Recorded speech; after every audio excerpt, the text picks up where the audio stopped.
Detain કરવા આવ્યા લોકોને, એટલે બધા જ ભાગ્યા છે. તમે જુઓ,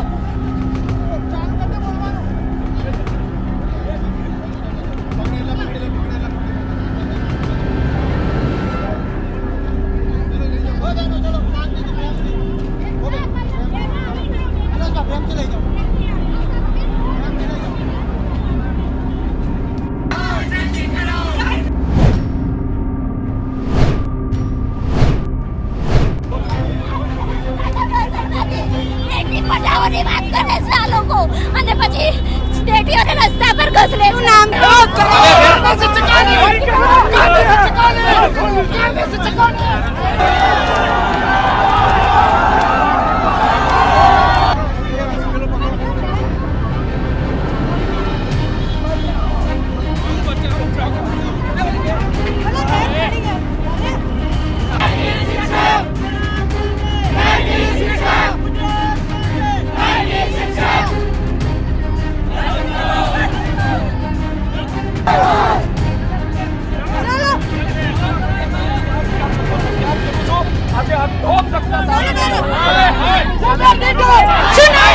ચેતનભાઈ ધામેલિયા, ચેતનભાઈ આટલા સમયથી આંદોલન કરો છો, કેમ સાંભળવા? આપને અત્યાર સુધી સરદાર કુંવર દ્વારા કોઈ પણ પ્રકારનો જવાબ તાનાશાહી તમે જોઈ શકો છો. હવે તાનાશાહી ત્યારે આપણે જોઈએ છે કે કઈ રીતના વિદ્યાર્થીઓને લઈ જવામાં આવે.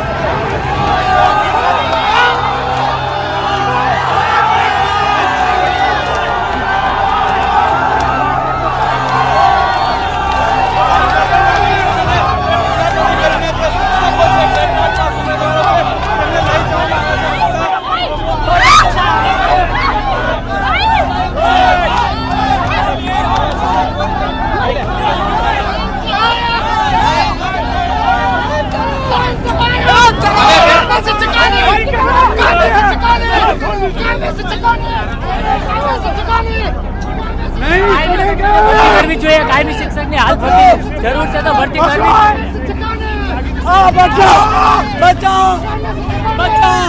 આ મૂંગી બેરી બોબડી હંસ બન ગઈ. મને બચાવો, બચાવો. શિક્ષણ મંત્રી અમને નથી મળવા દેતા. મને ઓળખો છો ને બેન, અમારો મીડિયા સુધી, સરકાર સુધી આ વાત પહોંચાડો.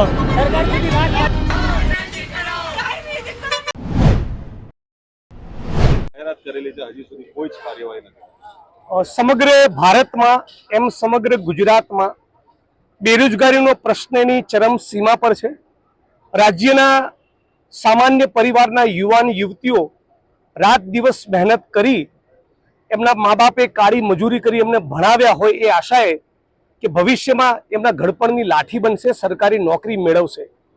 પણ આ રાજ્યની સરકારમાં ખાલી પડેલા સરકારી પદોમાં તો ભરતી થતી નથી, પણ ટેટ ટાટના યુવાનો યુવતીઓ જે લાંબા વખતથી માન્ય શિક્ષણ મંત્રી, મુખ્યમંત્રી, સચિવશ્રી સમક્ષ સતત રજૂઆતો કરી રહ્યા છે કે આજે આપણા ગુજરાતમાં જ્યારે 70,000થી વધારે જેટલા શિક્ષકોની ઘટ છે, ગુજરાતની વર્તમાન પેઢીનું ભવિષ્ય જોખમમાં મુકાયેલું છે, ત્યારે એટલીસ્ટ આ 90,000 જેટલા ટેટ ટાટના યુવાન યુવતીઓ જે પરીક્ષાઓ પાસ કરી, એટલીસ્ટ એમને તો તમે કાયમી નોકરી આપો.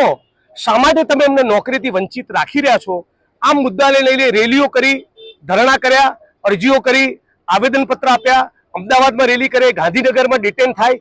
આજે પણ ગાંધીનગરમાં પથિકાશ્રમ અને અલગ અલગ જગ્યાએથી લગભગ 70 જેટલા યુવાન યુવતીઓ જે ટેટ ટાટના અમારા સાથીઓ છે, બધાની આજે અટકાયત કરવામાં આવી છે.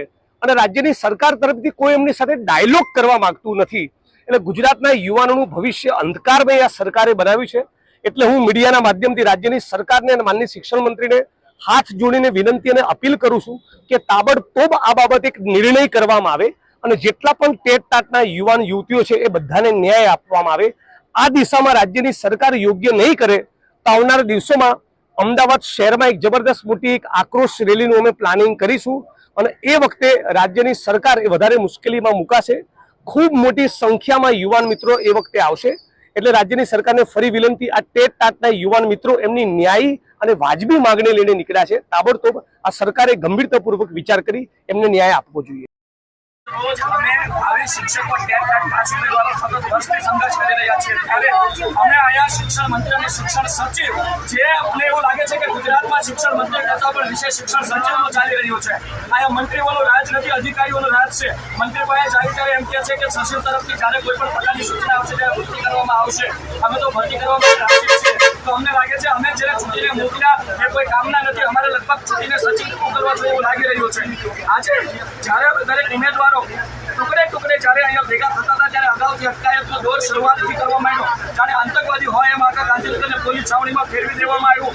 અને જ્યારે અમે નારેબાજી અને આંદોલનનું પ્રદર્શન શરૂ કર્યું અમારી ઉપર અત્યાચાર અને દબાણ કરવામાં આવ્યો. જે ગાળો કાઢવામાં આવી છે અને અમારા ચપ્પલને તોડી નાખવામાં આવ્યા છે. અને આ ધોમ તત્વ રોડની અંદર અમને ગરમ રોડ ઉપર ઉભા રોડે દોડાવ્યા છે. શિક્ષણ મંત્રી ધ્યાન રાખી લેજો, આનો બદલો લેવામાં આવશે. આ જનતા જાગી ચૂકી છે. આ શિક્ષકોને તમે દોડાવો છો તો કોને નહીં દોડાવતા હોય. આજે અમને તમારા જીવવા ઉપર ક્ષમતા છે, તમારા મંત્રી પદ ઉપર લાંછન છે. આ ગુજરાત શિક્ષણ શિક્ષણ મીડિયા મારફતે પુલેભાઈને પણ કહીએ છીએ આવનારા 25 દિવસમાં તમારા પદ પરથી ન હટાવી દે તો અમે પણ ટેટદાર ઉમેદવાર નહીં તમારી ચેમ્બરમાં આવીએ છીએ. ત્યારે તમને કહીએ છીએ કે ક્યારે ભરતી કરશો એની તારીખ આપો. ત્યારે તો તમે એમ કહો છો અહીંયા બેનો છે નહીં તો હું તને અહીંયા જવાબ આપી દઈશ. તારે જવાબ જોતો હોય તો તું મને ચેમ્બરમાં મળશે. આ મંત્રીનો જવાબ છે. આ મંત્રી તરીકે તમને નહીં સોંપતું. અમે મીડિયાને એક જ વસ્તુ છે, જેમ બને એમ વિડીયોને શેર કરો અને અમને આપો. ઉમેદવારો તમે જ્યાં પણ હોય આપણે રાત્રિ રોકાણ અહીંયા કરવાનું છે. મારો અવાજ બંધ થઈ ગયો છે તેમ છતાં ઉમેદવારોને મારી એક જ ચમકી છે. રાત્રે અહીંયા રોકાવાનું છે પોલીસ સ્ટેશનમાં અને વધુમાં વધુ આ વિડીયોને અને અમને ઉઘાડા પગે દોડાવ્યા છે. મંત્રી છે યાદ રાખજો, તમારા વિસ્તારમાં આવી જો એકને ઉઘાડા પગે ન દોડાવું ને તો હું ચેતન ધામે નહીં ઉઘાડા પગે દોડાવીશ તમને. આ યાદ રાખજો મંત્રી શ્રી.